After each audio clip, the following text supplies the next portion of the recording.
മലപ്പുറം വെട്ടത്തൂർ സ്വദേശി ഫസീലയെ കൊലപ്പെടുത്തിയ പ്രതി അബ്ദുൾ സനൂഫിനെ 5 ദിവസത്തേക്കാണ് കോഴിക്കോട് ജുഡീഷ്യൽ 1-ാം ക്ലാസ് മജിസ്ട്രേറ്റ് കോടതി പോലീസ് കസ്റ്റഡിയിൽ വിട്ടത്. പ്രതിയെ പോലീസ് ഇന്ന് വിശദമായി ചോദ്യം ചെയ്തു. നാളെ മുതൽ തെളിവെടുപ്പ്. ആദ്യം കൊല നടത്തിയ എരഞ്ഞിപ്പാലത്തെ ലോഡ്ജിലേക്ക്, പിന്നാലെ കേസിന്റെ ഭാഗമായ വിവിധയിടങ്ങളിലെത്തിച്ച് തെളിവെടുപ്പ് പൂർത്തിയാക്കും. അബ്ദുൾ സനൂഫിനെ ചെന്നൈ ആവടിയിൽ നിന്നാണ് പോലീസ് പിടികൂടിയിരുന്നത്. ഫസീലയെ കൊലപ്പെടുത്തിയ ശേഷം മുങ്ങിയ സനൂഫ് ഇവിടെ ഒരു ലോഡ്ജിൽ കഴിയുകയായിരുന്നു. കർണാടകയിൽ നിന്നാണ് പ്രതി ചെന്നൈയിലെത്തിയത്. സനൂഫ് ഉപയോഗിച്ച കാർ പാലക്കാട് ഉപേക്ഷിച്ച നിലയിൽ പോലീസ് നേരത്തെ കണ്ടെത്തിയിരുന്നു. ശ്വാസം മുട്ടിച്ചായിരുന്നു ഫസീലയെ കൊന്നത്. കഴിഞ്ഞ 24 രാത്രിയിൽ ഇരുവരും ലോഡ്ജിൽ ഒരുമിച്ച് മുറിയെടുത്തു. പിറ്റേന്ന് രാത്രിയിൽ സനൂഫ് മുങ്ങി. തൊട്ടടുത്ത ദിവസം ജീവനക്കാർ റൂം തുറന്ന് പരിശോധിച്ചപ്പോഴാണ് ഫസീലയെ കട്ടിലിൽ മരിച്ച നിലയിൽ കണ്ടത്.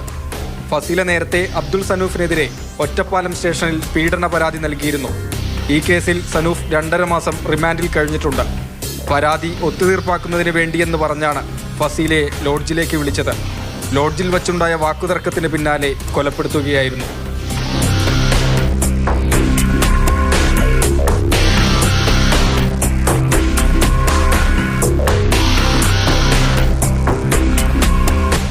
മാതൃഭൂമി ന്യൂസ്, കോഴിക്കോട്.